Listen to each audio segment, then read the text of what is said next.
Good evening from the Health Education campus of Case Western Reserve University and the campus of Case Western Reserve Clinic. I'm Chris Wallace of Fox News, and I welcome you to the first of the 2020 presidential debates between President Donald J. Trump and former Vice President Joe Biden. This debate is sponsored by the Commission on Presidential Debates. The Commission has designed the format, 6 roughly 15-minute segments, with 2-minute answers from each candidate to the first question, then open discussion for the rest of each segment. Both campaigns have agreed to these rules. For the record, I decided the topics and the questions in each topic. I can assure you, none of the questions has been shared with the Commission or the two candidates. This debate is being conducted under health and safety protocols designed by the Cleveland Clinic, which is serving as the health security advisor to the Commission for all 4 debates. As a precaution, both campaigns have agreed the candidates will not shake hands at the beginning of tonight's debate. The audience here in the hall has promised to remain silent. No cheers, no boos or other interruptions, so we, and more importantly you, can focus on what the candidates have to say. No noise except right now as we welcome the Republican nominee, President Trump, and the Democratic nominee, Vice President Biden.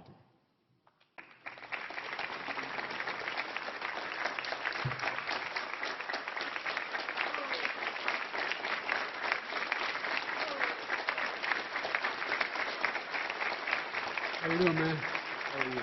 I'm well.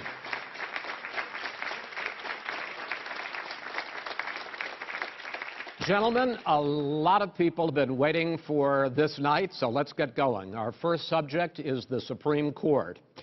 President Trump, you nominated Amy Coney Barrett over the weekend to succeed the late Ruth Bader Ginsburg on the court. You say the Constitution is clear about your obligation and the Senate's to consider a nominee to the court. Vice President Biden, you say that this is an effort by the President and Republicans to jam through an appointment and what you call an abuse of power. My first question to both of you tonight, why are you right in the argument you make and your opponent wrong, and where do you think a Justice Barrett would take the court? President Trump, in this first segment, you go first, 2 minutes. Thank you very much, Chris. I will tell you very simply, we won the election. Elections have consequences.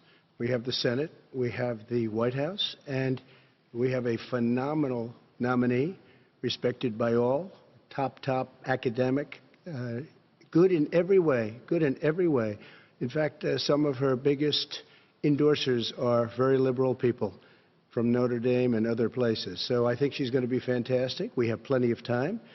Even if we did it after the election itself. I have a lot of time after the election, as you know. So I think that she will be outstanding. She's going to be as good as anybody that has served on that court. We really feel that. We have a professor at Notre Dame, highly respected by all, said she's the single greatest student he's ever had. He's been a professor for a long time at a great school. And we won the election, and therefore we have the right to choose her. And very few people knowingly would say otherwise. And by the way, the Democrats, they wouldn't even think about not doing it. If they had, the only difference is they'd try and do it faster. There's no way they would give it up. They had Merrick Garland, but the problem is they didn't have the election, so they were stopped. And probably that would happen in reverse also. Definitely would happen in reverse. So we won the election, and we have the right to do it, Chris. President Trump, thank you. Same question to you, Vice President Biden. You have 2 minutes. Well, first of all, thank you for doing this, and looking forward to this, Mr. President. Thank you, Joe. The American people have a right to have a say in who the Supreme Court nominee is, and that say occurs when they vote for United States senators and when they vote for the President of the United States. They're not going to get that chance now because we're in the middle of an election already. The election has already started. Tens of thousands of people have already voted. And so the thing that should happen is we should wait. We should wait and see what the outcome of this election is, because that's the only way the American people get to express their view is by who they elect as president and who they elect as vice president. Now, what's at stake here is the president's made it clear he wants to get rid of the Affordable Care Act. He's been running on that, he ran on that, and he's been governing on that. He's in the Supreme Court right now trying to get rid of the Affordable Care Act, which will strip 20 million people from having insurance, health insurance now, if it goes into court. And the justice, and I'm not opposed to the justice, she seems like a very fine person. But she's written before she went on the bench, which is her right, that she thinks that the Affordable Care Act is not constitutional. The other thing that's on the court, and if it's struck down, what happens? Women's rights are fundamentally changed. Once again, a woman could be pay more money because she has a pre-existing condition of pregnancy. They were able to charge a woman more for the same exact procedure a man gets. And that ended when we, in fact, passed the Affordable Care Act. And there's 100 million people who have pre-existing conditions, and they'll be taken away as well. Those pre-existing conditions, the insurance companies are going to love this. And so it's just not appropriate to do this before this election. If he wins the election and the Senate is Democrat or Republican, then he goes forward. If not, we should wait until February. All right. There aren't 100 million people with pre-existing conditions. As far as the say is concerned, the people already had their say. Okay, Justice Ginsburg said very powerfully, very strongly, at some point, 10 years ago or so, she said a president and the Senate is elected for a period of time, but a president's elected for 4 years. We're not elected for 3 years. I'm not elected for 3 years. So we have the Senate, we have a president. He's elected to the next during election. that period of time, we have an opening. I'm not elected for 3 years. I'm elected for 4 years. And the 100 million people, Joe, the 100 million people is totally wrong. I don't know where you got that number.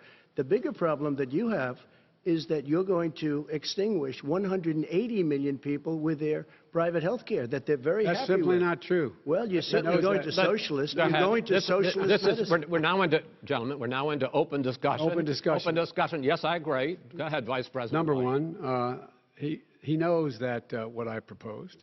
What I proposed is that we expand Obamacare and we increase it. We do not wipe any. And one of the big debates we had with 23 of my colleagues trying to win the nomination that I won were saying that Biden wanted to allow people to have private insurance still.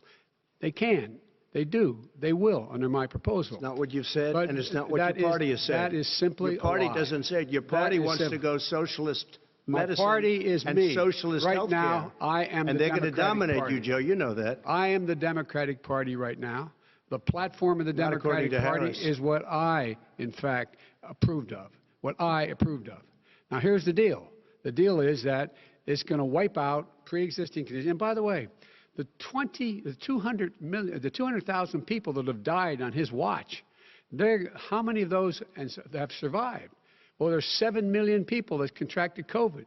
What does it mean for them going forward if you strike down the Affordable Care Act? Joe, you've had 308,000 military people dying because you couldn't provide them proper health care in the military. So don't tell me about this. I'm happy to talk about this. And if you were here, it wouldn't be 200, it would be 2 million people because you were very late on the draw. You didn't want me to ban China, which was heavily infected. You didn't want me to ban gentlemen, Europe, which was heavily infected. You would have been much later, Joe. Mr. President, much later. Mr. President. You're talking about 2 million people. Mr. President, as the moderator, we are going to talk about COVID in the next segment, but go ahead. Let me finish. The point is that the president also is opposed to Roe v. Wade.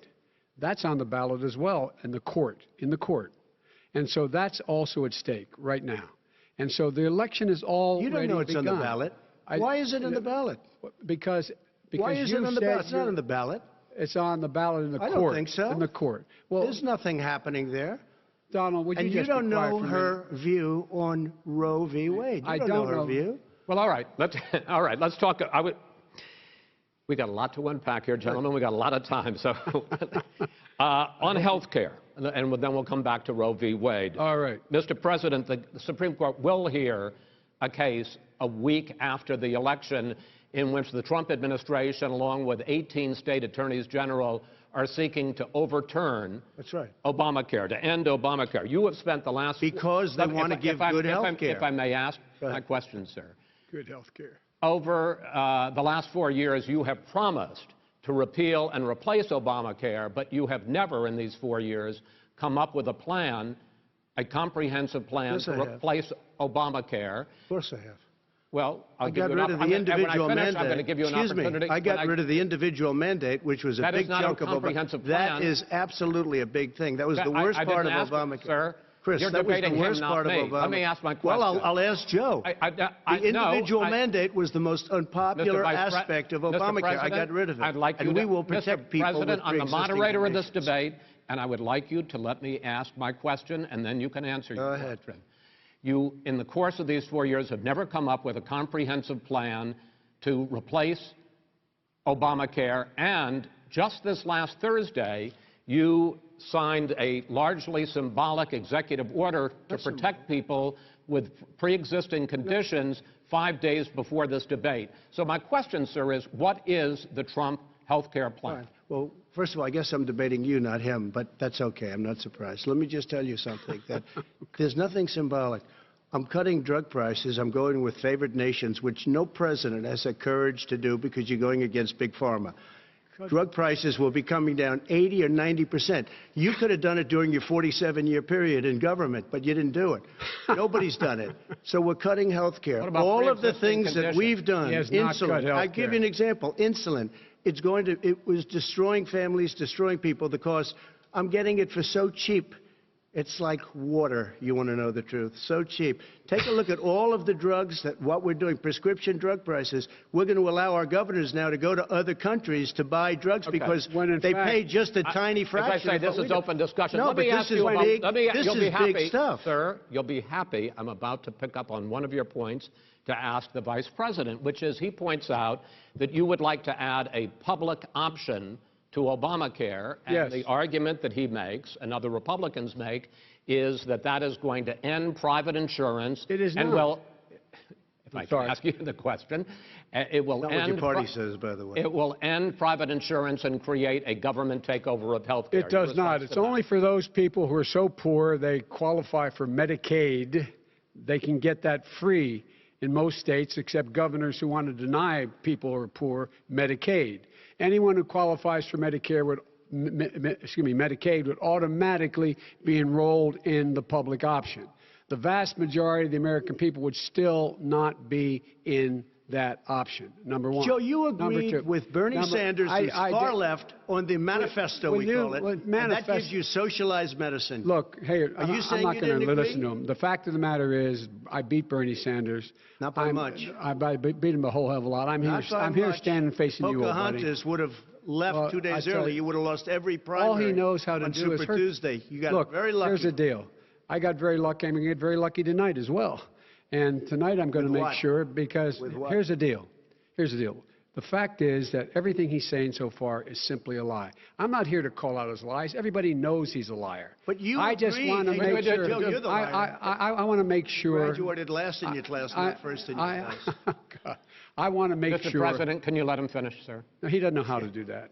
He has, You'd be surprised. You picked You'd be surprised. the wrong guy, the wrong night at the wrong time. Listen, you agreed with Here's Bernie Sanders to the manifesto. The whole idea. Let him. There is no manifesto, number Please one. let him speak, Mr. Number President. two. You just lost the left. Number two. You just lost the left.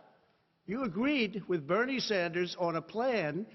Folks, absolutely folks, agreed do you have any idea what this clown's doing? They call it Do you have any? Socialized medicine. Mr. President. I tell you what, he is not for any help for people needing health care. Because he, in fact, already has cost 10 million people their health care that they had from their employers because of his recession. Number one. Number two, there are 20 million people getting health care through Obamacare now that he wants to take it away.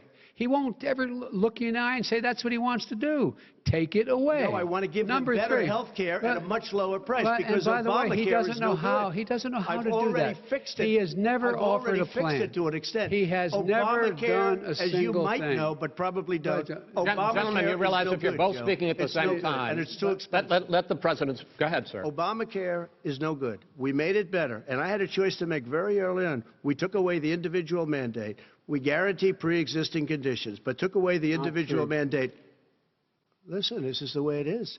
And that destroyed They shouldn't even call it Obamacare. Then I had a choice to make. Do I let my people run it really well or badly? Yeah. If I run it badly, they'll probably blame him, but they'll blame me. But more importantly, I want to help people, okay? I said, you got to run it so well. And I just had a meeting with them. They said, the problem is no matter how well you run Obamacare, it's a disaster. It's too expensive, premiums are too high, and it doesn't work. So we do want to get rid of it. Chris, we want to get rid of it. I understand it, sir, but I have to give you roughly equal time. Good. Please let the Vice President talk. Good. He has no plan for health care. Of course we do. He sends out wishful thinking. He has executive orders that have no power. He hasn't lowered drug costs for anybody. He's been promising a health care plan since he got elected. He has none, like almost everything else he talks about. He does not have a plan. He doesn't have a plan. And the fact is, this man doesn't know what he's talking about. All right. I have one final question for you, sure. Mr. Vice President. If Senate Republicans, we were talking originally about the Supreme Court here, if Senate Republicans go ahead and confirm Justice Barrett, there has been talk about ending the filibuster or even packing the court, adding to the 9 justices there. You call this a distraction by the president, but in fact it wasn't brought up by the president. It was brought up by some of your Democratic colleagues in the Congress. So my question to you is, you have refused in the past to talk about it. Are you willing to tell the American people tonight whether or not you will support either ending the filibuster or packing the court? Whatever position I take on that, that'll become the issue. The issue is the American people should speak. You should go out and vote.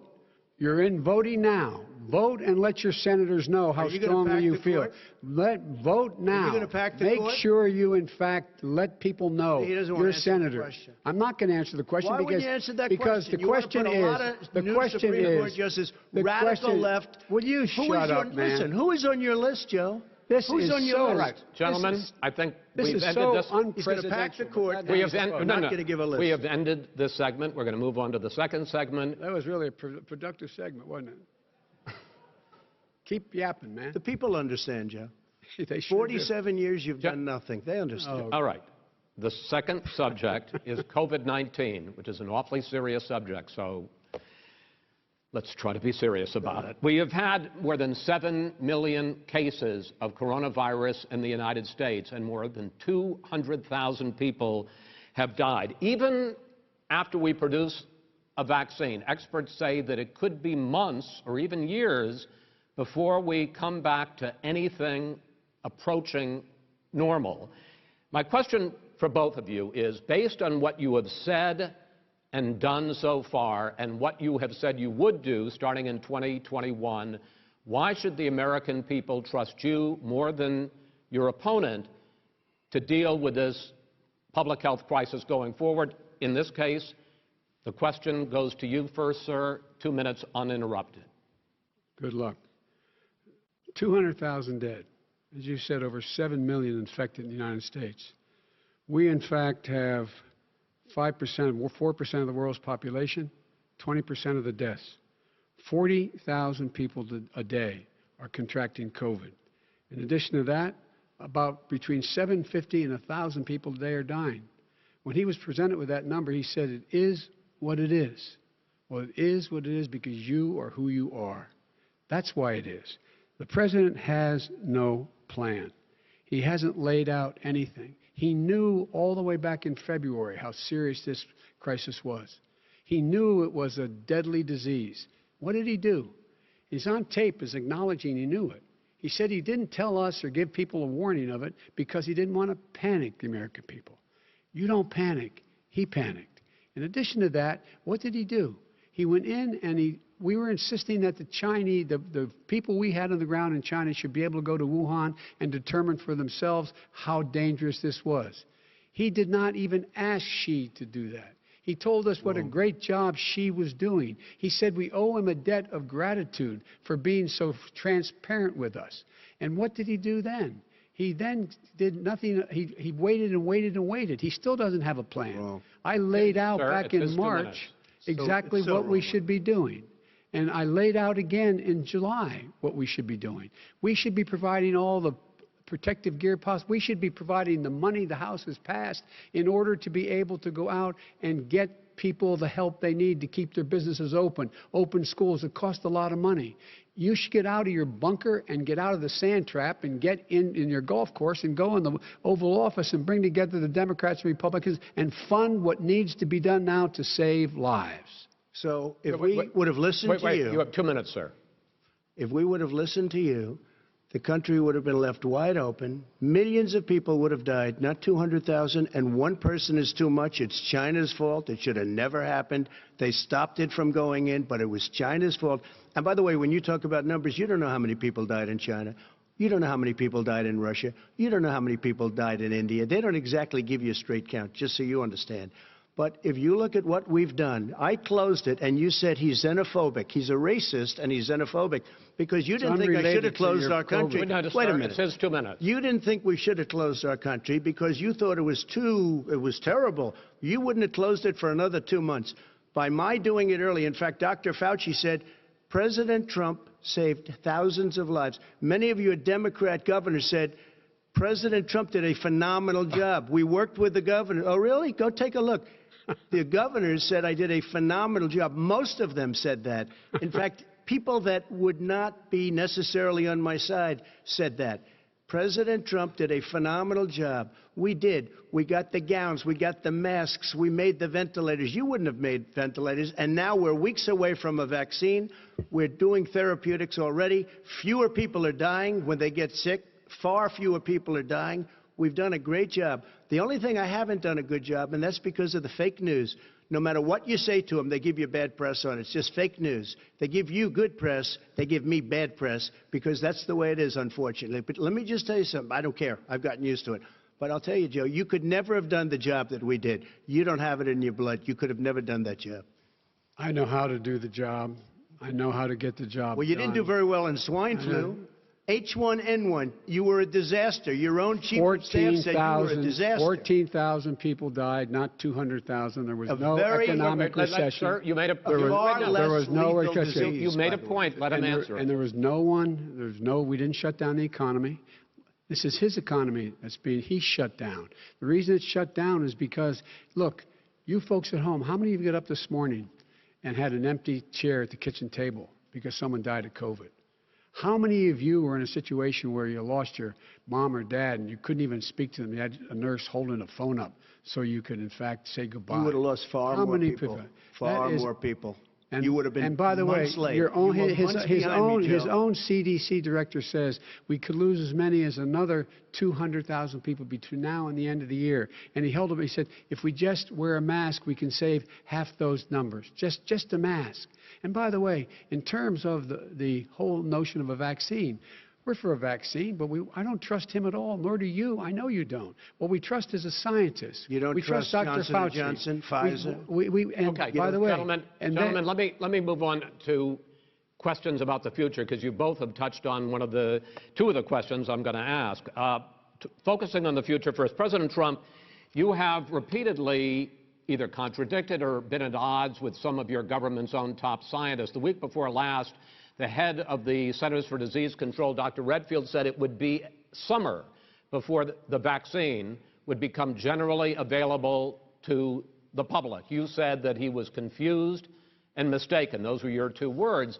Yeah. But Dr. Slaoui, the head of your Operation Warp Speed, has said exactly the same thing. Are they both wrong? Well, I've spoken to the companies, and we can have it a lot sooner. It's a very political thing because people like this would rather make it political than save lives.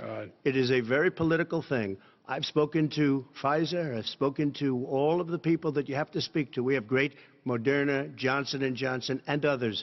They can go faster than that by a lot. Become very political because the left, or I don't know if I call them left, I don't know what I call them. So you're suggesting that the head of your Operation Warp Speed, Dr. Slaoui? I disagree with him. Yeah, no, I disagree with both of them. And he didn't say that. He said it could be there, but it could also be much sooner. I had him in my office 2 days ago. He talked about the summer, sir, before it's generally available. Just like he said, it's a possibility that we'll have the answer before November 1st. It could also be after that. When it's generally available. Well, we're going to deliver it right away. We have the military all set up. Logistically, they're all set up. We have our military that delivers soldiers, and they can do 200,000 a day, they're going to be This delivering is the same man It's who all told set you up. by Easter this would be gone away. By the warm weather, it'd be gone. Miraculous, like a miracle. And by the way, maybe you could inject some bleach in your arm, and that would take care of it. This is the same man. That was said sarcastically, and you know that. That was said sarcastically. And so here's the deal. This man is talking about a vaccine. Every serious company is talking about maybe having a vaccine done by the end of the year. But the distribution of that vaccine will not occur until sometime beginning or the middle of next year to get it out, if we get the vaccine. And pray God we will. Pray God we will. Mr. Vice President, I want to pick up, though, You'll have on the that. vaccine sooner I want to than pick that. up on this question, though. You say the public can trust the scientists, but they can't trust President Trump. In fact, you said that again tonight. Your running mate, Senator Harris, goes further, saying the public health experts, quote, will be muzzled, will be suppressed. Given the fact that polls already show that people are concerned about the vaccine and are reluctant to take it, are you and your running mate, Senator Harris, contributing to that fear? No more than the question you just asked him. You pointed out. He puts pressure and disagrees with his own scientists. But you're saying Everybody you can't, knows. or Senator Harris is saying you can't trust the scientists. No, you can trust the scientists. She didn't say that. You can't trust She said the public health experts, quote, will be muzzled, will be suppressed. Well, that's what he's going to try to do, but there's millions of scientists, there's thousands of scientists out there, like here at this great hospital, that don't work for him. Their job doesn't depend on him. That's not, they're the people, and by the way... I spoke to the scientists that are in charge. By the way... They will have the vaccine very soon. Let him finish. Do you believe for a moment what he's telling you in light of all the lies he's told you about the whole issue relating to COVID? He still hasn't even acknowledged that he knew this was happening, knew how dangerous it was going to be back in February, and he didn't even tell you. He's on record as saying it. He panicked, or he just looked at the stock market. One of the two, because guess what? A lot of people died, and a lot more are going to die unless he gets a lot smarter, a lot quicker. So, Mr. President? Did you use the word smart? So you said you went to Delaware State, but you forgot the name of your college. You didn't go to Delaware State. You graduated either the lowest or almost the lowest in your class. Don't ever use the word smart with me. Don't ever use that word. Oh, give me a break. Because you know what? There's nothing smart about you, Joe. 47 years, you've done nothing. Let's have this debate. And if you would have had, let me just tell you something, Joe. No, if you would have had the charge of what I was put through, I had to close the greatest economy in the history of our country. And by the way, now it's being built again. We're going to get to the economy in the next segment, sir. Okay. It's going up fast. Okay. When it comes to how the virus has been handled so far, the two of you have taken very different approaches, and this is going to affect how the virus is handled going forward by whichever of you ends up becoming the next president. I want to quickly go through several of those. Reopenings. Vice President Biden, you have been much more reluctant than President Trump about reopening the economy and schools. Why, sir? Because he doesn't have a plan. If I were running, I'd know what the plan is. You've got to provide these businesses the ability to have the money to be able to reopen with the PPE as well as with the sanitation they need. You have to provide them plastic. Tell that to Nancy Pelosi. Well, he's just shush for a minute. Tell it to Nancy Pelosi. And Schumer, by the way, and Chuck. Nancy Pelosi and Schumer, they have a plan. He won't even meet with them. The Republicans won't meet with the Senate. And he sits on his golf course. And I mean, literally, think about it. You probably play more than I do, Joe. What about this question of reopenings and the fact... Well, he wants to shut down this country. And I want to keep it open. And we did a great thing by shutting it down. Wait a minute, Joe. Let me shut you down for a second, Joe, just for 1 second. He wants to shut down the country. We just went through it. We had to because we didn't know anything about the disease. Now we found that elderly people with heart problems and diabetes and different problems are very, very vulnerable. We learned a lot. Young children aren't. Even younger people aren't. We've learned a lot. But he wants to shut it down. More people will be hurt by continuing. If you look at Pennsylvania, if you look at certain states that have been shut down, they have Democrat governors all. One of the reasons they're shut down is because they want to keep it shut down until after the election on November 3rd. I want to move on to another subject. I want to move on to another subject. But those states are not doing well that are shut down right now. Respond to that. President Trump, you have begun to increasingly question the effectiveness of masks as a disease preventer. And in fact, recently you have cited the issue of waiters touching their masks and touching plates. Are you questioning No, I think the masks efficacy are okay. of You have masks? to understand, if you look, I mean, I have a mask right here. I put a mask on, when I think I need it. Tonight, as an example, everybody's had a test, and you've had social distancing and all of the things that you have to, but I wear masks when needed. When needed, I wear masks. Okay, let me ask. I don't wear masks like him. Every time you see him, he's got a mask. He could be speaking 200 feet away from it. He shows up with the biggest mask I've ever seen. I will say this. Vice President Biden, go ahead, sir. Look, the way to open businesses is give them the wherewithal to be able to open. We provided money. The Congress. But I was asking you, sir, about masks. Well, masks make a big difference. His own head of the CDC said if we just wore masks between now, everybody wore masks in social distance between now and January, we'd probably save up to 100,000 lives. It matters. And they've also said the opposite. They've also said no serious person said the opposite. Well, look at Dr. Fauci. Dr. Fauci said the opposite. He did not say the opposite. We got a little bit more than a minute left in this segment. Masks are not good. Then he changed his mind. He said masks are good. I'm okay with masks. I want to ask you both about one last subject, because your different approaches has even affected the way that you have campaigned. President Trump, you're holding large rallies with crowds packed together, thousands of people. Outside. Outside, yes, sir, agreed. Vice President Biden, you are holding much smaller events with... Because nobody will show up. People with... Well, it's true. Nobody shows up to his rallies. All right. In any case, why you holding the big rallies? Why you not? You go first, sir. Because people want to hear what I have to say. I mean, but are you not worried about a spreading disease? President, and I'll have 35,000 people show up at airports. We use airports. Are you not worried about the disease We have a lot of issue, people. Sir? Well, so far, we have had no problem whatsoever. It's outside. That's a big difference, according to the experts. And we do them outside. We have tremendous crowds, as you see. I mean, and literally on 24 hours' notice. And Joe does the circles and has 3 people someplace. Okay. By the way, did you see one of the last big rallies he had? And a reporter came up to him to ask him a question. He said, no, stand back. Put on your mask. Put on a mask. Have you been tested? I'm way far away from those other people. That's what he said. I'm going to be okay. He's not worried about you. He's not worried about the people out there breathing in one another. We've had no negative effect. No negative effect. We've had no negative effect. And we've had 35,000, 40,000 people at these rallies. Just quickly finish up, because I want to move on to our next. Yes, I would. He's been totally irresponsible the way in which he has handled the social distancing and people wearing masks, basically encouraging them not to. All right. He's a fool on this. If you could get the crowds, you would have done the same thing. But you can't. Nobody cares. Gentlemen, can we move on to the economy? Gentlemen, can we move on to the economy? Yes. The economy is, I think it's fair to say, recovering faster than expected from the shutdown. Much faster. In the second quarter. The unemployment rate fell to 8.4% last month. The Federal Reserve says the hit to growth, which is going to be there, is not going to be nearly as big as they had expected. President Trump, you say we are in a V-shaped recovery. Vice President Biden, you say it's more of a K-shape. What difference does that mean to the American people in terms of the economy? President Trump, in this segment, you go first. So we built the greatest economy in history. We closed it down because of the China plague. When the plague came in, we closed it down, which was very hard psychologically to do. He didn't think we should close it down, and he was wrong. And again, 2 million people would be dead now instead of still 204,000 people is too much. 1 person is too much. Should have never happened from China.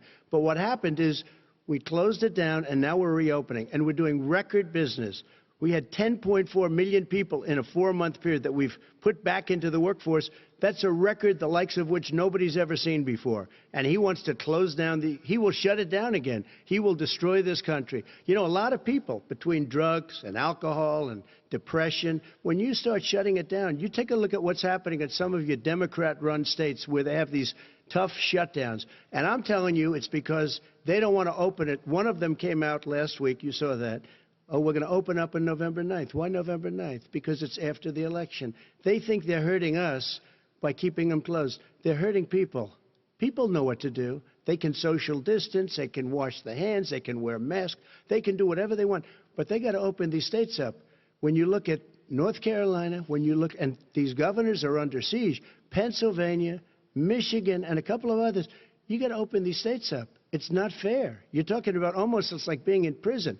And you look at what's going on with divorce, look at what's going on with alcoholism and drugs. It's a very, very sad thing. And he'll close down the whole country. This guy will close down the whole country and destroy our country.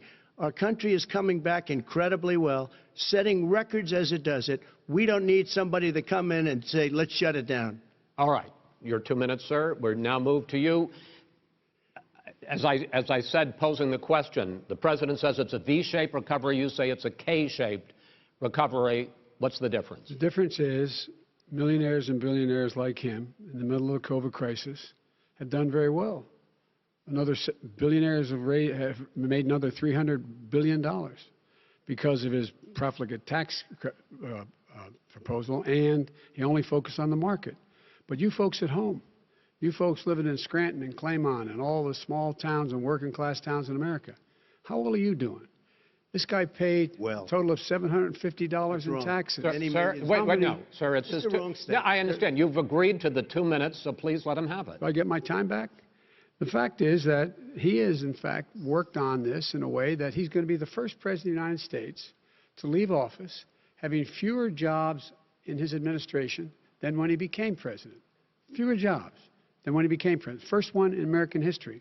Secondly, the people who have lost their jobs are those people who have been on the front lines, those people who have been saving our lives, those people who have been out there dying, people who've been putting themselves in the way to make sure that we could all try to make it.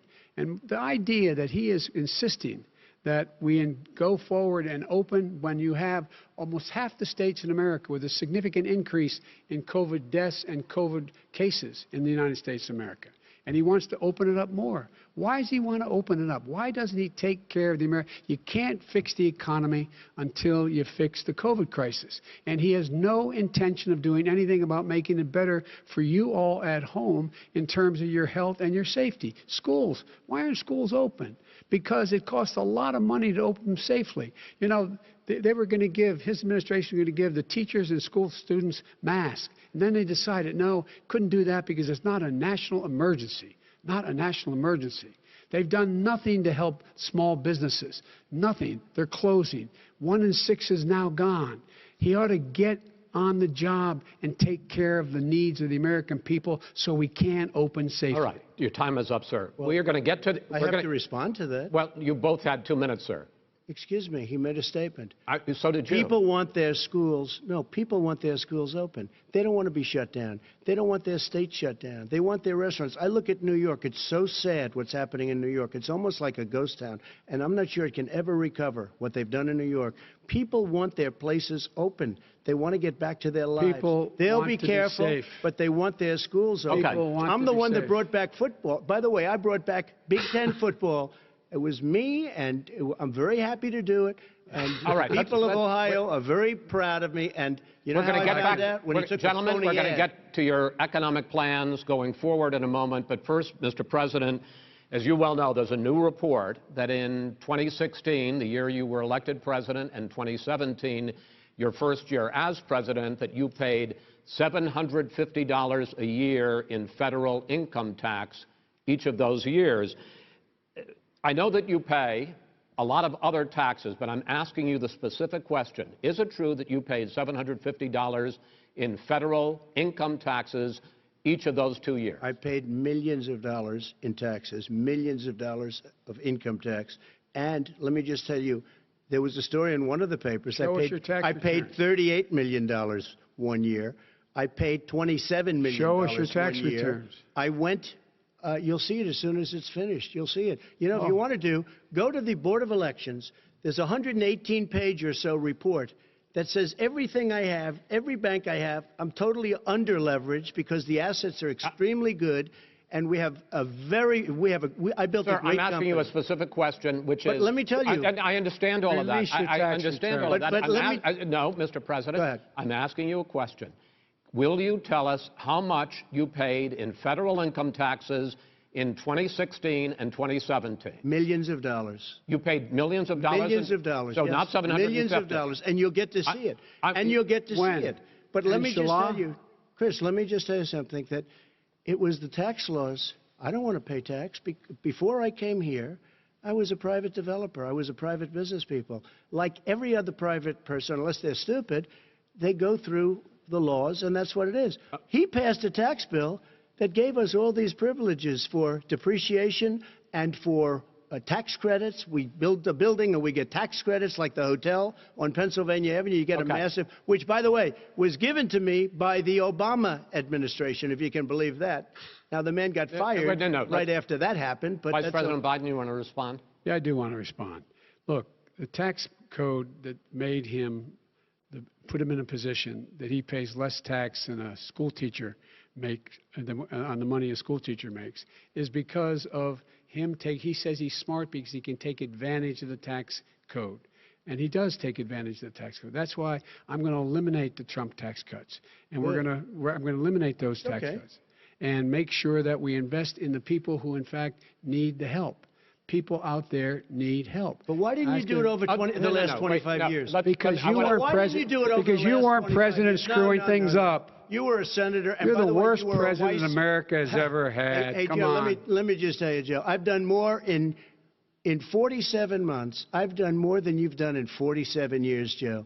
We've done things that you never even thought of doing, including fixing the broken military that you gave me, including taking care of your vets. Mr. President, we're talking about the economy. I'd like to ask you about your plans going forward, because, Mr. Vice President, your economic plan, if you were to be elected president, focuses a lot on big government, big taxes, big spending. I want to focus first on the taxes.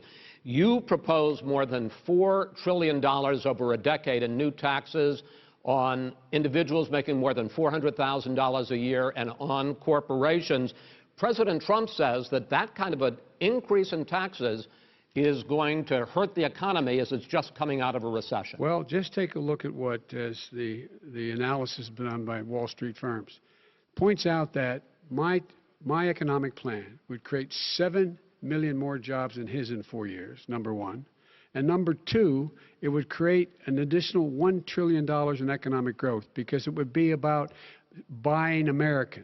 That we're going to make, the federal government spend $600 billion a year on everything from ships to steel to buildings and the like.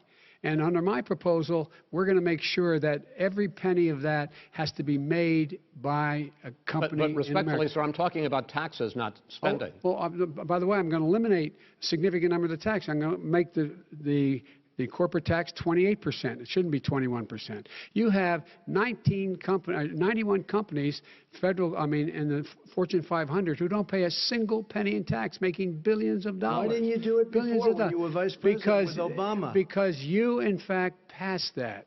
That was your tax proposal. I got it done. And you know what happened? Yeah, you got it done. Our economy boomed like it's never boomed. The economy is busted. Mr. President, let me pick up on that. You would continue your free market approach, lower taxes, more deregulation, correct? Not lower taxes for American people. Excuse me. But in Obama's, you talk about the economy booming, it turns out that in Obama's final 3 years as president, more jobs were created, 1.5 million more jobs than in the first 3 years of your presidency. They had the slowest recovery economic recovery since 1929. It was the slowest recovery. Also, they took over something that was down here. All you had to do is turn on the lights and you pick up a lot. But they had the slowest economic recovery since 1929. Let me tell you about the stock market. When the stock market goes up, that means jobs. It also means 401ks. If you got in, if you ever became president with your ideas, you want to terminate my taxes, I'll tell you what, you'll lose half of the companies that have poured in here will leave, and plenty of companies that are already here, they'll leave for other places. They will leave, and you will have a depression, the likes of which you've never seen. Look, we inherited the worst recession short of a depression in American history. I was asked to bring it back.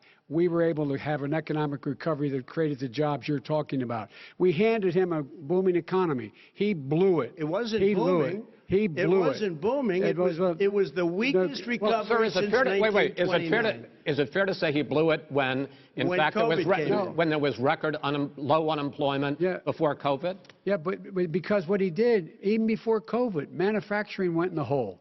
Manufacturing went in a hole. Excuse number me, one. Chris. Wait. Number two. Chris. Number three. They said it would take. No, you were number two. No. Chris. They said it would This take guy a is miracle to bring back manufacturing. I brought back 700,000 jobs. They brought back nothing. They gave up on manufacturing. We Part did of not my agree. standard fare. I'm the guy He that brought totally back gave the up on automobile manufacturing. industry. All right, let him. We brought back, I was asked to bring back Chrysler and General Motors. We brought them back right here in the state of Ohio and Michigan. He blew it. They're gone. He blew it.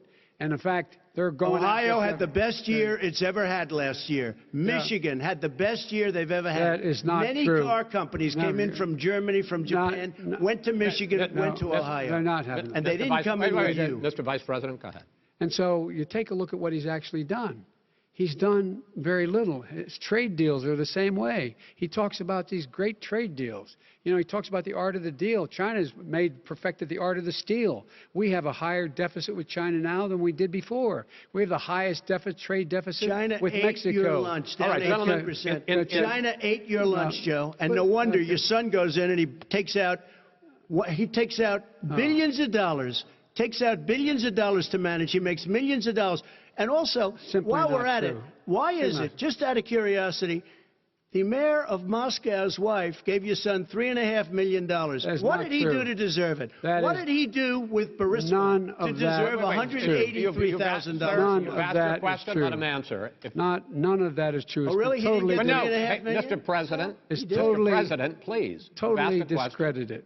Totally discredited. And by the way, Well, wait, he didn't get No, no. $3.5 million, Joe? Mr. Vice He got Mr. $3.5 million. President, it is not true. Oh, really? Mr. Oh. President, But, Mr.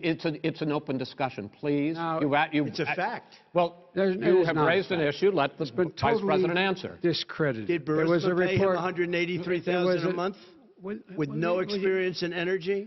Mr. Look, President, no my job? son did nothing wrong at Burisma. I think he did. and Mr. the only guy President, that let did him something- answer. He doesn't want to let me answer because he knows I have the truth. His position has been totally, thoroughly discredited. By who? And The media? By everybody. Well, by the By the media, media, by our because they refuse to allies, by talk the about it World because they're Bank, embarrassed. by everyone has discredited. Matter of fact, Mr. even the people President, who please stop. testified under oath. So let me ask you this, Joe. No, go ahead, Mr. I'm listening to even you. the people under, He got $3.5 million from testified- Moscow. He testified under oath in his administration, said, I did my job and I did it very well. Oh, I really? did it I'd like to know honorably. who they are. Well, I'll give you the list I'll of the fire people who them. testified. No, go ahead, sir. Sure, you've already fired most of them because they did a good Because job. Some people don't Well, do a good here's job. the- With you, Go they ahead. say You that. get here's the wait a deal. minute. You get the final word, Mr. Well, it's hard to get any word in with this clown. Excuse me, this Hey, let this me person. just say, Joe. No. Mr. President. $3.5 Mr. million, President. Joe. That is simply Why did not he true. deserve $3.5 million It from did- Moscow? Look, here's the deal. We want to talk about families and ethics. I don't want to do that. I mean, his family we could talk about all night. His family's My already... family, No, let him go. my family already lost wrote- a fortune by Okay. coming down and helping Go us ahead. with Go ahead, government. sir. And that's such a... they're right That's here. Mr. That's President. such Every a great... single one of them lost This a is not fortune about President. my coming and family or helping his us family. with It's government. about your family, They the didn't American collect $3.5 people. million He for doesn't... nothing. That's not true. It doesn't want to talk about what you need. You, the American people. It's about you. That's what we're talking about you here. should All right, Not that's the end of the Shouldn't have segment. taken the money. We're moving on. He didn't take them. Well, Vice it's a very- President, but Chris, no, can I be honest? It's a very important Try to be question. honest. No, That's He a good stood thing. up. No, he stood up, the answer to and the he question is threatened no. Ukraine No, sir. with $1 billion if you don't That get rid of is the press. You know what? absolutely not Stop. true. You're on tape doing it. You're going to You're on have tape. True. Gentlemen. Is- I hate to raise Chris, my voice, he's but on it seems tape. to be, why should I be different than the two of you? So here's the That's a deal. good point. We have 6 segments. We have ended that segment. We're going to go to the next segment. In that segment, you each are going to have 2 uninterrupted moments. In those 2 uninterrupted minutes, Mr. President, you can say anything you want. I'm going to ask a question about race, but if you want to answer about something else, go ahead. But I think that the country would be better served if we allowed both people to speak with fewer interruptions. I'm appealing to you, sir, to do that. Well, and him too. Well, frankly, you've been doing more interrupting Well, that's than all he right, has. but he does plenty. Well, less than, sir, less there's than, plenty. no, less than you have. Let's please continue on. The issue of race. Vice President Biden, you say that President Trump's response to the violence in Charlottesville 3 years ago, when he talked about very fine people on both sides, was what directly led you to launch this run for president. Oh, yeah, sure. President Trump, you have often said that you believe you have done more for black Americans than any president, with the possible exception of Abraham Lincoln. My question for the two of you is, why should voters trust you rather than your opponent to deal with the race issues facing this country over the next 4 years? Vice President Biden, you go first. It's about equity and equality. It's about decency. It's about the Constitution. And we have never walked away from trying to require equity for everyone, equality for the whole of America. But we've never accomplished it. But we've never walked away from it like he has done. It is true. The reason I got in the race is when those people, close your eyes, remember what those people looked like coming out of the fields carrying torches, their veins bulging, just spewing anti-Semitic bile, and accompanied by the Ku Klux Klan. A young woman got killed. And they asked the president what he thought. He said there were very fine people on both sides. No president has ever said anything like that. It is whose now, sir. Second point I'd make to you is that when Floyd was killed, when Mr. Floyd was killed, there was a peaceful protest in front of the White House. What did he do? He came out of his bunker, had the military use tear gas on him so he could walk across to a church and hold up a Bible. And then what happened after that? The bishop of that very church said that it was a disgrace. The general who was with him said all he ever wants to do is divide people, not unite people at all. This is a president who has used everything as a dog whistle to try to generate racist hatred, racist division. This is a man who, in fact, you talk about helping African Americans. 1 in 1,000 African Americans has been killed because of the coronavirus. And if he doesn't do something quickly, by the end of the year, 1 in 500 will have been killed. 1 in 500 African Americans. This man is the savior of African Americans. This man cares at all. This man's done virtually nothing. Look, the fact is that you have to look at what he talks about. You have to look at what he did. And what he did has been disastrous for the African American community. So, President Trump, you have 2 minutes. Why should Americans trust you over your opponent to deal with racism? he did a crime bill, 1994, where you call them super predators, African Americans, the super predators, and they've never forgotten it. They've never forgotten it, Joe. No, sir, it's his 2 minutes. So you did that, and they call you a super predator, and I'm letting people out of jail now that you have treated the African American population community, you have treated the black community about as bad as anybody in this country. You did the 1990, and that's why, if you look at the polls, I'm doing better than any Republican has done in a long time, because they saw what you did. You call them super predators, and you've called them worse than that, because you look back at your testimony over the years, you've called them a lot worse than that. As far as the church is concerned, and as far as the generals are concerned, we just got the support of 250 military leaders and generals, total support. Law enforcement, almost every law enforcement group in the United States. I have Florida, I have Texas, I have Ohio, I have Portland. The sheriff just came out today and he said, I support President Trump. I don't think you have any law enforcement. You can't even say the word law enforcement, because if you say those words, you're going to lose all of your radical left supporters. And why aren't you saying those words, Joe? Why don't you say the words law enforcement? Because, you know what, if they called us in Portland, we would put out that fire in a half an hour, but they won't do it because they're run by radical left Democrats. If you look at Chicago, if you look at any place you want to look, Seattle, they heard we were coming in the following day, and they put up their hands, and we got back Seattle. Minneapolis, we got it back, Joe, because we believe in law and order, but you don't. The top 10 cities and just about the top 40 cities are run by Democrats and, in many cases, radical left. And they've got you wrapped around their finger, Joe, to a point where you don't want to say anything about law and order. And I'll tell you what, the people of this country want and demand law and order, and you're afraid to even say it. All right. I want to return to the question of race. Vice President Biden, after the grand jury in the Breonna Taylor case decided not to charge any of the police with homicide, you said it raises the question, quote, whether justice could be equally applied in America. Do you believe that there is a separate but unequal system of justice for blacks in this country? Yes, there is. There's systemic injustice in this country, in education and work and in law enforcement and the way in which it's enforced. But look, the vast majority of police officers are good, decent, honorable men and women. They risk their lives every day to take care of us. But there are some bad apples. And when they occur, when they find them, they have to be sorted out. They have to be held accountable. They have to be held accountable. And what I'm going to do as President of the United States is call together an entire group of people at the White House, well, everything from the civil rights groups to the police officers, to the police chiefs, and we're going to work this out.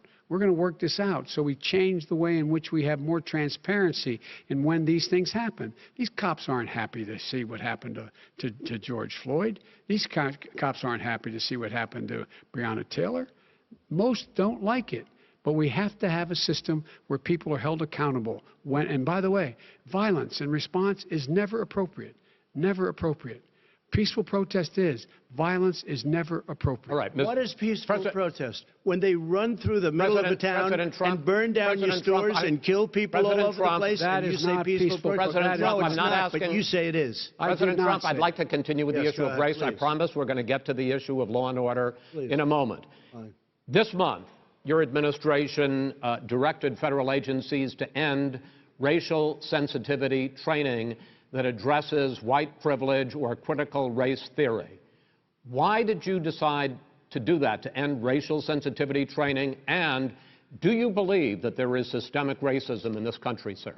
I ended it because it's racist. I ended it because a lot of people were complaining that they were asked to do things that were absolutely insane, that it was a radical revolution that was taking place in our military, in our schools, all over the place, and you know it, and so does everybody else, and he would know. What is radical about racial sensitivity training, sir? If you were a certain person, you had no status in life. It was sort of a reversal. And if you look at the people, we were paying people hundreds of thousands of dollars to teach very bad ideas, and frankly, very sick ideas, and really, they were teaching people to hate our country. And I'm not going to do that. I'm not going to allow that to happen.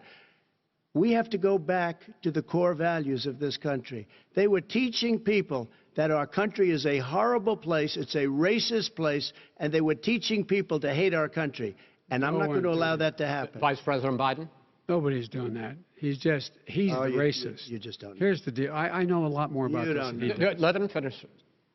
The fact is that there is racial insensitivity. People have to be made aware of what other people feel like, what insults them, what is demeaning to them. It's important that people know they don't want to. Many people don't want to hurt other people's feelings, but it makes a big difference. It makes a gigantic difference in the way a child is able to grow up and have a sense of self-esteem. It's a little bit like how this guy and his friends look down on so many people. They look down their nose on people like Irish Catholics like me and grew up in Scranton. They look down on people who don't have money. They look down on people who are of a different faith. They look down on people who are a different color. In fact, we're all Americans. The only way we're going to bring this country together is bring everybody together. There's nothing we cannot do if we do it together. We can take this on and we can defeat racism in America. President Trump, sir. During the Obama-Biden administration, there was tremendous division. There was hatred. You look at Ferguson, you go to many places. Look at Oakland. Look what happened in Oakland. Look what happened in Baltimore. Look what happened.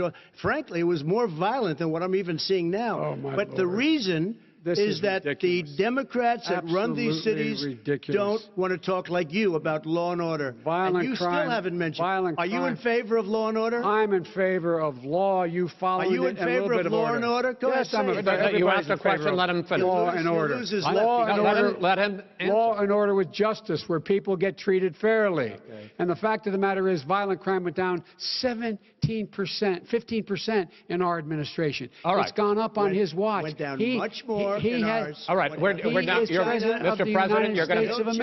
Mr. President, every record in the book. Mr. President, you're going to be very happy because we're now going to talk about law and order. Places we had trouble were Democratic-run cities. That's exactly my question. Democratic. There has been a dramatic increase in homicides in America this summer particularly, and you often blame that on Democratic mayors and Democratic governors, but in fact there have been equivalent spikes in Republican-led cities like Tulsa and Fort Worth. So the question is this really a party issue? I think it's a party issue. You can bring in a couple of examples, but if you look at Chicago, what's going on in Chicago, where 53 people were shot and 8 died, shot. If you look at New York, where it's going up like nobody's ever seen anything, the numbers are going up 100, 150, 200%. Crime. It is crazy what's going on. And he doesn't want to say law and order because he can't, because he'll lose his radical left supporters. And once he does that, it's over with. But if he ever got to run this country and they ran it the way he would want to run it, we would have our suburbs would be gone. By the way, our suburbs would be gone, and you would see problems like you've never seen. He would know a suburb unless he took a wrong turn. Oh, I know suburbs. He would not. So much Go ahead. Wait a minute. I was raised in the suburbs. This is not 1950. All these dog whistles and racism don't work anymore. Suburbs are by and large integrated. There's many people today driving their kids to soccer practice and or to black and white and Hispanic in the same car as there have been any time in the past. What really is a threat to the suburbs and their safety is his failure to deal with COVID. They're dying in the suburbs. His failure to deal with the environment. They're being flooded. They're being burned out because his refusal to do anything. That's why the suburbs are in trouble. I do want to talk about this issue of law and order, though. And in the joint recommendation that came from the Biden-Bernie Sanders task force, you talked about, quote, reimagining policing. First of all, what does reimagining policing mean, and do you support? It means. Let me, if I might finish the question. What does reimagining policing mean, and do you support the Black Lives Matter call for community control of policing? Look, what I support is the police having the opportunity to deal with the problems they face. And I'm totally opposed to defunding the police officers. As a matter of fact, local police, the only one defunding it, his budget calls for a $400 million cut in local law enforcement assistance. They need more assistance. They need, when they show up for a 9/11 call, to have someone with them as a psychologist or psychiatrist to keep them from having to use force and be able to talk people down. We have to have community policing like we had before, where the officers get to know the people in the communities. That's when crime went down. It didn't go up, it went down. And so we have to be engaged. That's not what they're talking about, Chris. That's not what he's talking about, defunding the police. That is not true. He doesn't have any law support. Look, he has no law enforcement support. That's not true. Almost nothing. Look. Oh, really? Who do you have? Name one group that supports you. Name one group that came out and supported you. Go ahead. Think. We have time. We don't have time to do anything. No, think all right. Name one law enforcement group that came out and supported you. Gentlemen, I think I'm going to take back the moderator's role, and I want to get to another subject, which is the issue of protests in many cities that have turned violent. In Portland, Oregon especially, we had more than 100 straight days of protests, which I think you would agree. You talk about peaceful protests. Many of those turned into riots. Mr. Vice President, you say that people who commit crimes should be held accountable. The question I have, though, is, as the Democratic nominee, and earlier tonight you said that you are the Democratic Party right now, have you ever called the Democratic mayor of Portland or the Democratic governor of Oregon and said, hey, you got to stop this, bring in the National Guard, do whatever it takes, but you stop the days and months of violence in Portland? I don't hold public office now. I am a former vice president. I've made it clear in my public statements that the violence should be prosecuted. It should be prosecuted, and anyone who commits it. But you've never called for the people, the leader. Excuse me, sir.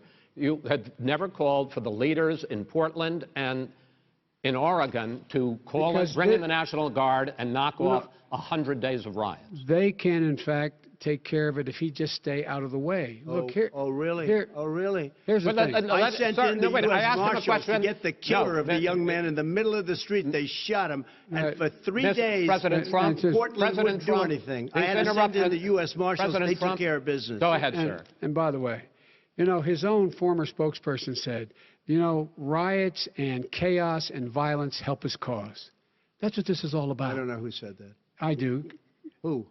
I think Kellyanne Conway. I don't think she said that. She said that. And so here's the all right. But here's the point. Go ahead, the point is that That's what he is, keeps trying to rile everything up. He doesn't want to calm things down.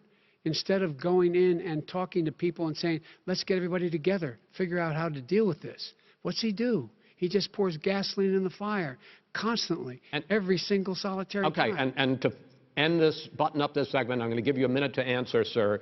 You have repeatedly criticized... Wait, I have to answer his statement. No, you have his repeatedly... Statement. Wait, you have just 1 no, second. you've been talking back and forth. You made a statement. I'm asking you... I would love to end it. Sir, I would love to end it. You know, if you want to switch seats...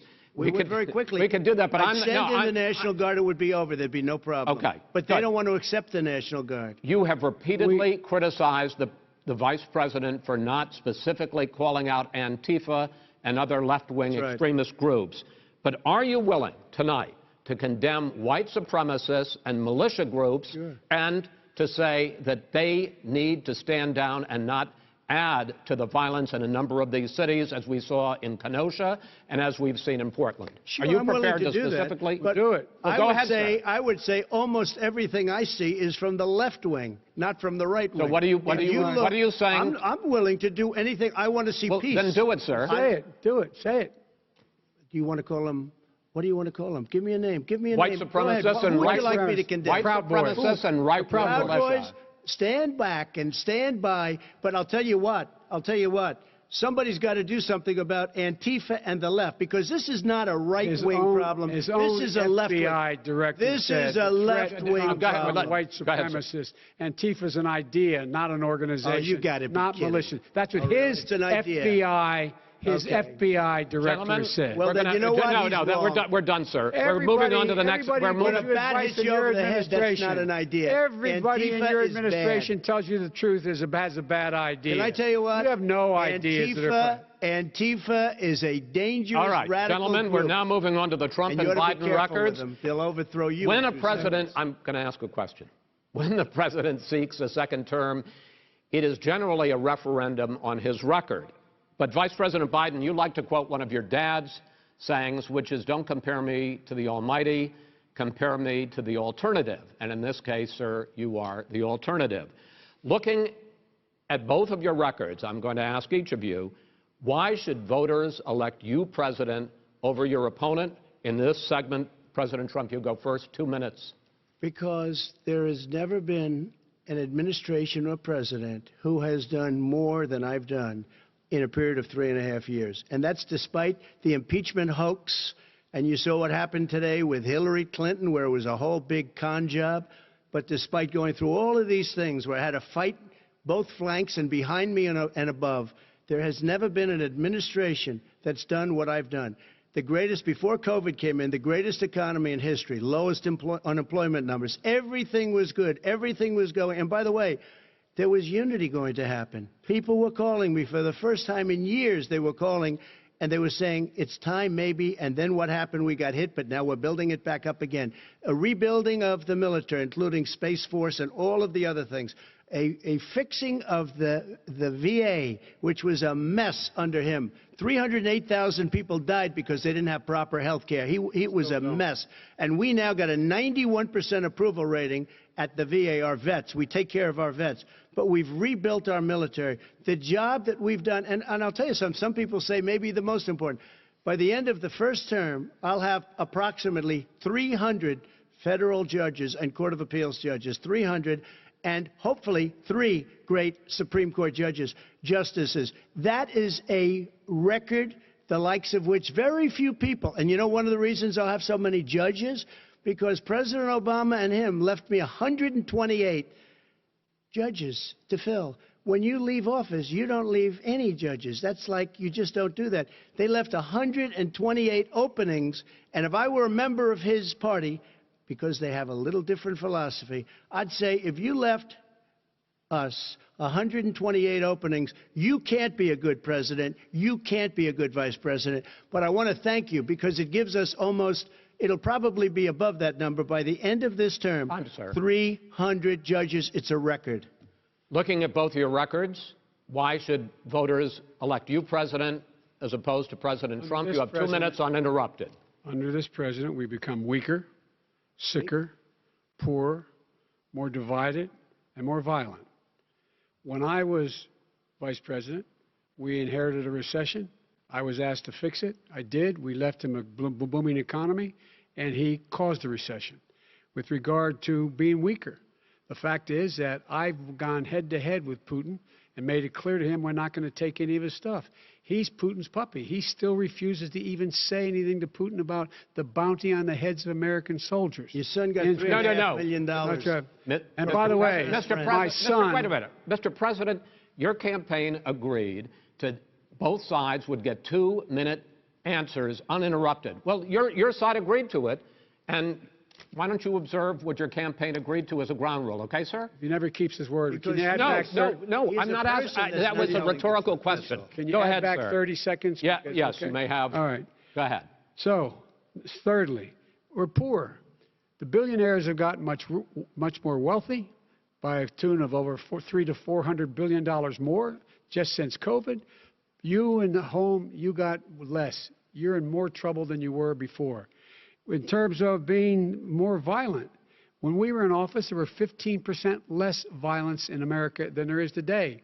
He's President of the United States. It's on his watch.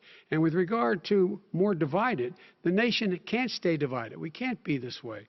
And speaking of my son, the way you talk about the military, the way you talk about them being losers and being and just being suckers. My son was in Iraq. He spent a year there. He got the Bronze Star. He got the Conspicuous Service Medal. He was not a loser. He was a patriot, and the people left behind there were heroes. Really? And I resent. Are you talking about Hunter? Are you talking about Hunter? I'm talking about my son, Beau Biden. You're talking about. I don't know Beau. I know Hunter. Yeah, Hunter got thrown out of the military. He was thrown out, dishonorably discharged. That's not true. He wasn't dishonorably. Cocaine use. And he didn't have a job until you became vice president. And once you became vice president, he made a fortune in Ukraine, in China, in Moscow, that is simply and various not other places. True. He made a fortune. My son. And he didn't have a job. My son, like a lot of people we know at home, had a drug problem. He's overtaken it. He's fixed it. He's worked on it. And I'm proud of him. But why was he given tens of millions of dollars? But he wasn't given tens of millions of dollars. That is totally discredited. We've already been totally discredited.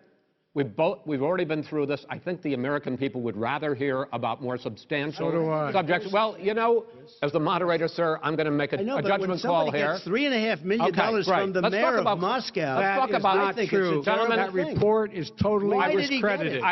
Mitt Romney on that committee said it wasn't worth taxpayers' money, that report. It was written for political reasons. You know, I'd like to talk about climate change. So would I. Okay. The forest fires in the West are raging now. They have burned millions of acres. They have displaced hundreds of thousands of people.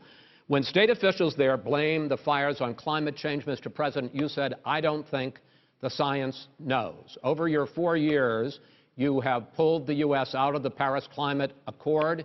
You have rolled back a number of Obama environmental records. What do you believe about the science of climate change? And what will you do in the next 4 years to confront it? I want crystal clean water and air. I want beautiful, clean air. We have now the lowest carbon. If you look at our numbers right now, we are doing phenomenally. But I haven't destroyed our businesses. Our businesses aren't put out of commission. If you look at the Paris Accord, it was a disaster from our standpoint. And people are actually very happy about what's going on because our businesses are doing well. As far as the fires are concerned, you need forest management in addition to everything else. The forest floors are loaded up with trees, dead trees that are years old, and they're like tinder, and leaves and everything else. You drop a cigarette in there, the whole forest burns down. You've got to have forest management. What do you believe? What do you believe about the science of climate change, sir? I believe that we have to do everything we can to have immaculate air, immaculate water, and do whatever else we can that's good. You know, we're planting 1 billion trees, the Billion Tree Project, and it's very exciting for a lot of people. You believe that human pollution, greenhouse gas emissions contributes to the global warming of this planet? I think a lot of things do, but I think to an extent, yes. But I also think we have to do better management of our forests. Every year, I get the call, California's burning. California's burning. If that was cleaned, if that were if you had forest management, good forest management, you wouldn't be getting those calls. You know, in Europe, they have forest cities. They're called forest cities. They maintain their forests. They manage their forests. I was with the head of a major country. It's a forest city. He said, sir, we have trees that are far more, they ignite much easier than California. There shouldn't be that problem. I spoke with the governor about it. I'm getting along very well with the governor. But I said, you know, at some point, you can't every year have hundreds of thousands of acres of land just burned to the ground. But, sir, that's burning down because of a lack of management. But, sir, if you believe in the science of climate change, why have you rolled back the Obama Clean Power Plan, which limited carbon emissions in power plants? Why have you relaxed? Because it was driving energy prices through the sky. Why have you relaxed fuel economy standards that are going to create more pollution from cars and trucks? Well, not really, because what's happening is the car is much less expensive and it's a much safer car, and you're talking about a tiny difference. And then what would happen, because of the cost of the car, you would have at least double and triple the number of cars purchased. We have the old slugs out there that are 10, 12 years old. If you did that, the car would be safer. It would be much cheaper by $3,500. In the case of California, they've simply ignored No, but you would take a lot of cars rollback off the market because people would be able to afford a car. Now, and by the way, we're going to see how that turns out. But a lot of people agree with me, many people. The car has gotten so expensive because they have computers all over the place for an extra little bit of gasoline. And, and I'm okay with electric cars, too. I think I'm all for electric cars. I've given big incentives for electric cars. But what they've done in California is just crazy. Right. Vice President Biden, I'd like you to respond to the president's climate change record, but I also want to ask you about a concern. You proposed $2 trillion in green jobs. You talk about new limits, not abolishing, but new limits on fracking, ending the use of fossil fuels to generate electricity by 2035, and zero net emission of greenhouse gases by 2050. The president says a lot of these things would tank the economy and cost millions of jobs. He's absolutely wrong, number one. Number two, if in fact, during our administration, the Recovery Act, I was in charge, able to bring down the cost of renewable energy to cheaper than or as cheap as coal and gas and oil. Nobody's going to build another coal-fired plant in America. No one's going to build another oil-fired plant in America. They're going to move to renewable energy, number one. Number two, we're going to make sure that we are able to take the federal fleet and turn it into a fleet that's run on their electric vehicles. Making sure that we can do that, we're going to put 500,000 charging stations and all of the highways that we're going to be building in the future. We're going to build an economy that, in fact, is going to provide for the ability us to take 4 million buildings and make sure that they, in fact, are weatherized in a way that, in fact, they'll emit significantly less gas and oil because the heat will not be going out. There's so many things that we can do now to create thousands and thousands of jobs. We can get to net zero in terms of energy production by 2035. Not only not costing people jobs, creating millions of good paying jobs, not $15 an hour, but prevailing wage, by having a new infrastructure that, in fact, is green. And the first thing I will do, I will rejoin the Paris Accord. I will join the Paris Accord because with us out of it, look what's happening. It's all falling apart. And talk about someone who has no relationship with foreign policy. Brazil, the rainforests of Brazil are being torn down, are being ripped down. More carbon is absorbed in that rainforest than every bit of carbon that's emitted in the United States. Instead of doing something about that, I would be gathering up and making sure we had the countries of the world coming up with $20 billion and say, here's $20 billion. Stop tearing down the forest. And if you don't, then you're going to have significant economic consequences. What about the argument that President Trump basically says that you have to balance environmental interests and economic interess, and he's drawn his line? Well, he hadn't drawn a line. He still, for example, makes sure that he wants to make sure that methane's not a problem. You can now emit more methane without it being a problem. Methane. This is a guy who says that you don't have to have mileage standards for automobiles that exist now. This is a guy who says that, well, the fact that it's all true. And here's the deal. He's talking about the Green New Deal, and it's not $2 billion or $20 billion, as you said. It's $100 trillion. I'm talking about where they want to rip down buildings Go for a minute and then you can go. and rebuild the building. No, it's the that is dumbest, not- most that is ridiculous, not- where airplanes are out of business, That's where two-car systems are out, where they Not want to true. take out the cows, too. Not You know, that's not true. true either, right? Not This is true.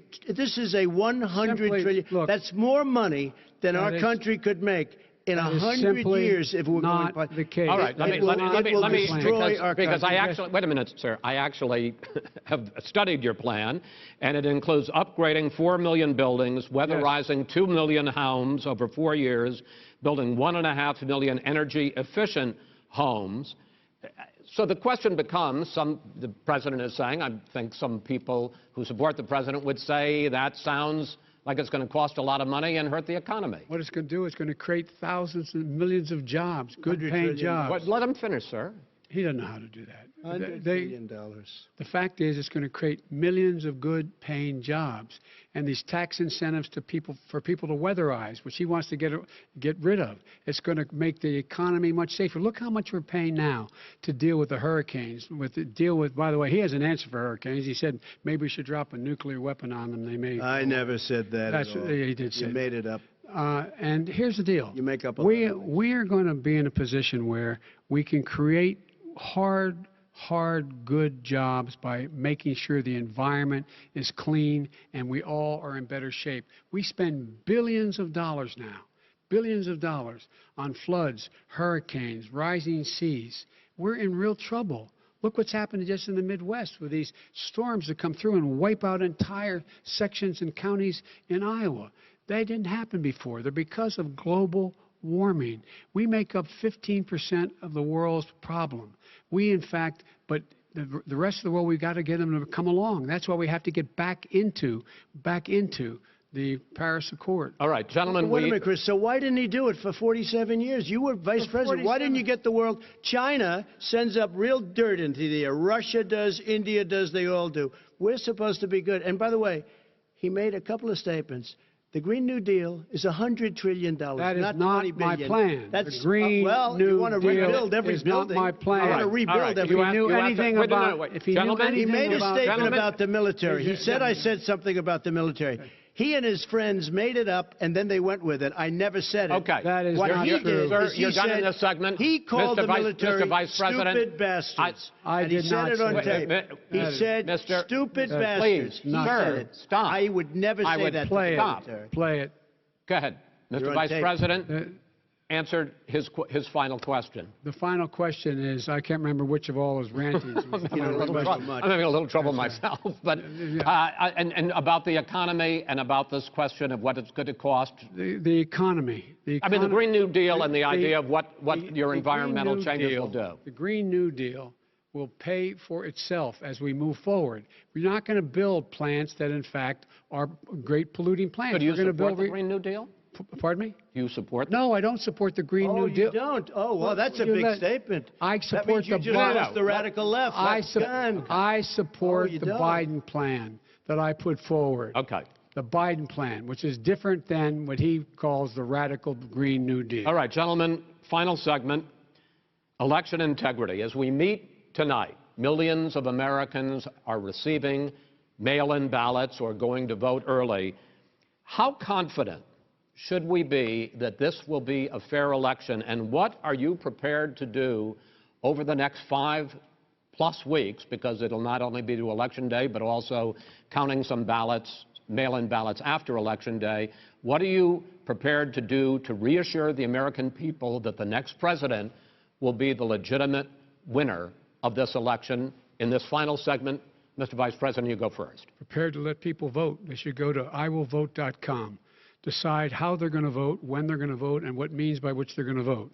His own Homeland Security Director, and as well as the FBI Director, says there is no evidence at all that mail-in ballots are a source of being manipulated and cheating.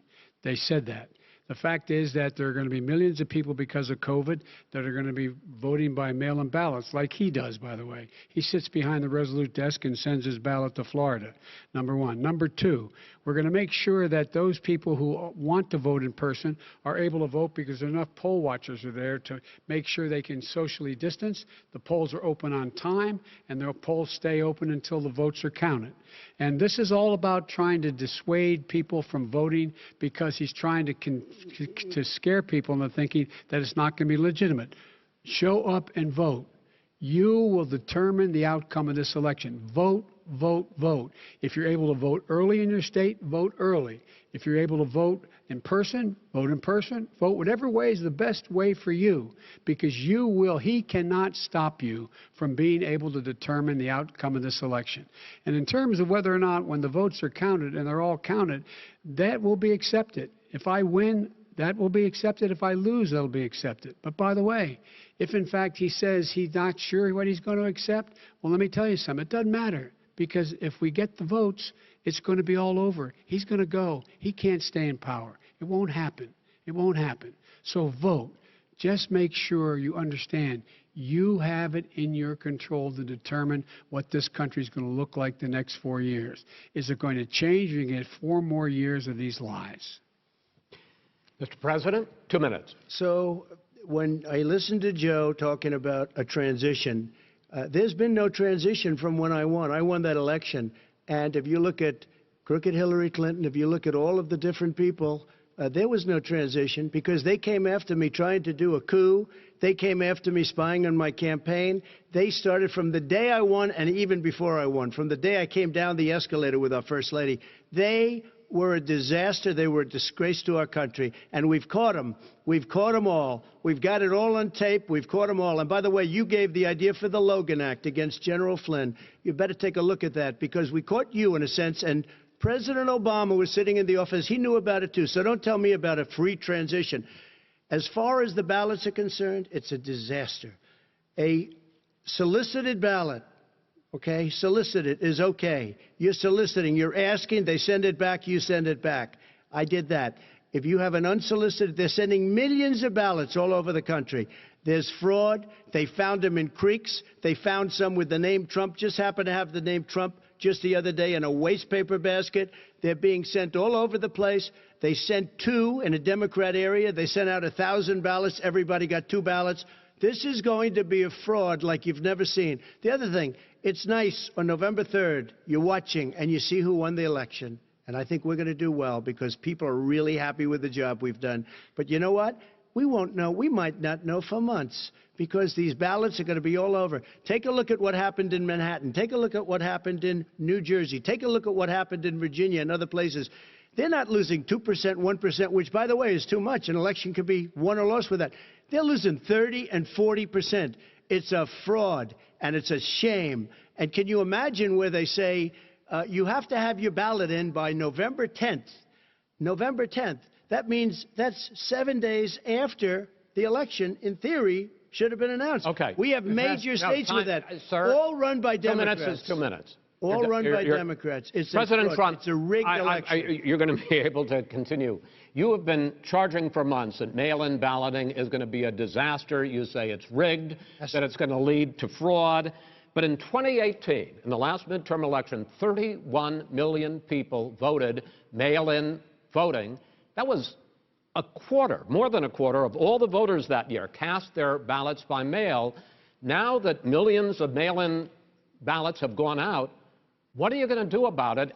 And are you counting on the Supreme Court, including a Justice Barrett, to settle any dispute? Yeah, I think I'm counting on them to look at the ballots, definitely. I hope we don't need them in terms of the election itself. But for the ballots, I think so. Because what's happening is incredible. I read today, where at least 1% of the ballots for 2016 were invalidated. They take them, we don't like them, we don't like them. But what are you going to do about it? There are millions of ballots going out right now. What you do is you go and vote. You do a solicited ballot, and that's okay, or you go and vote. I'm asking you about the fact that millions of people... You go and vote. You go and vote, but like they used to in the old. Millions of people. You either do, Chris, a solicited ballot where you're sending it in, they're sending it back, and you're sending. They have mailmen with lots of it. Did you see what's going on? Take a look at West Virginia, mailmen selling the ballots. They're being sold. They're being dumped in rivers.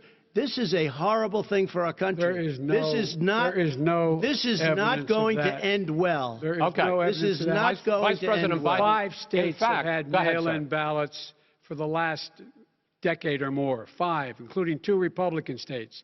And you don't have to solicit the ballot. It's sent to you. It's sent to your home.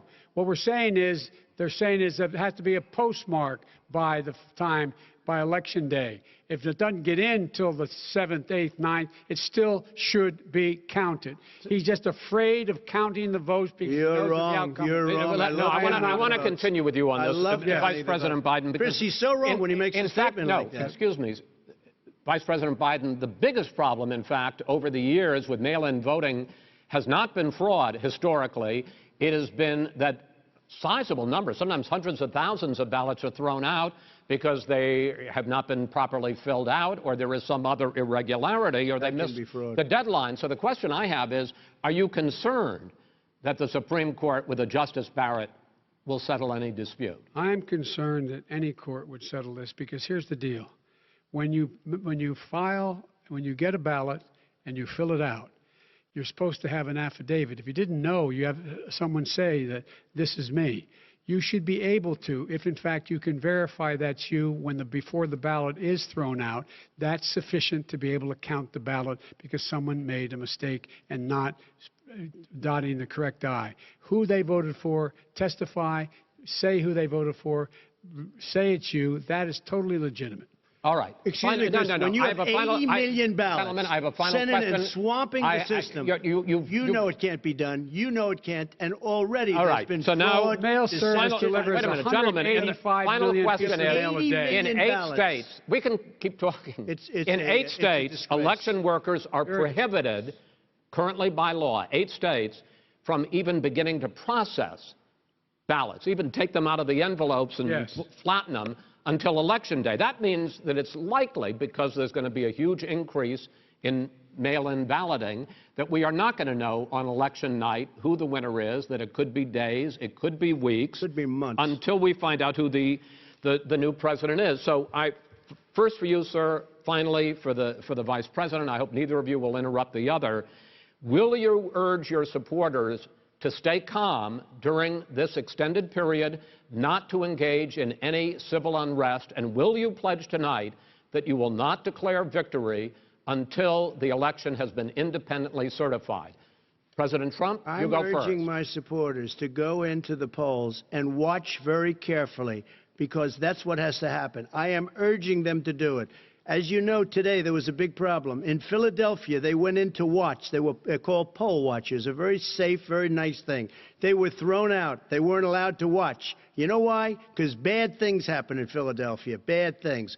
And I am urging my people. I hope it's going to be a fair election. If it's a fair election, I am 100% on board.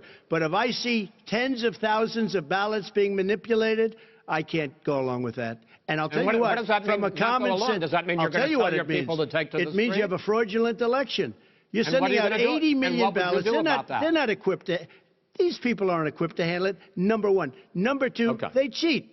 They cheat. Hey, they found ballots in a waste paper basket 3 days ago, and they all had the name military ballots. They were military. They all had the name Trump on them. Vice President you think Biden, that's good? Vice President Biden, final question for you. Will you urge your supporters to stay calm while the vote is counted, and will you pledge not to declare victory until the election is independently certified? Yes, and here's the deal.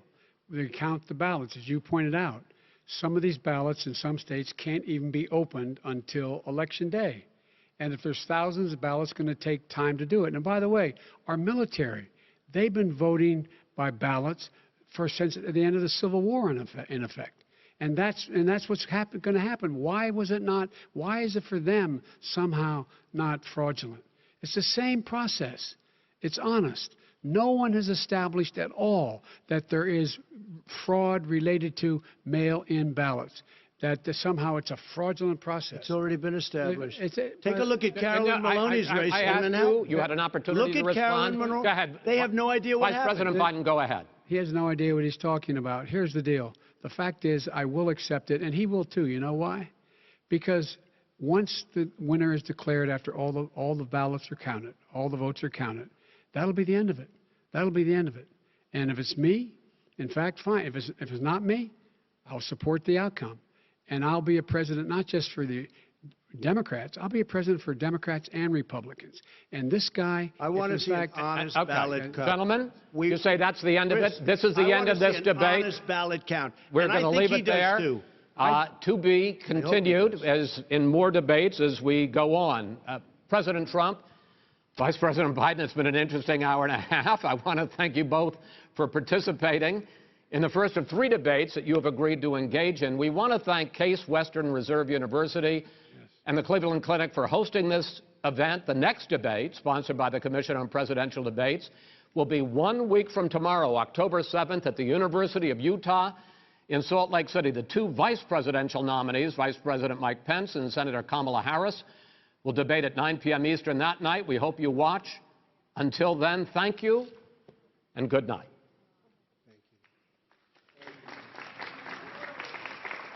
Thank you.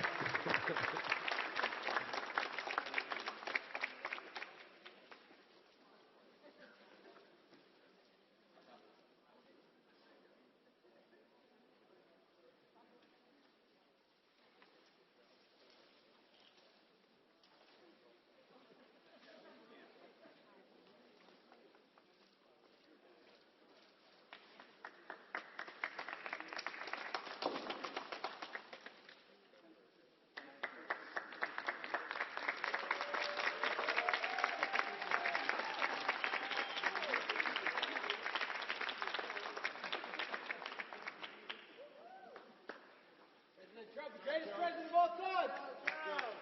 We love you, Trump!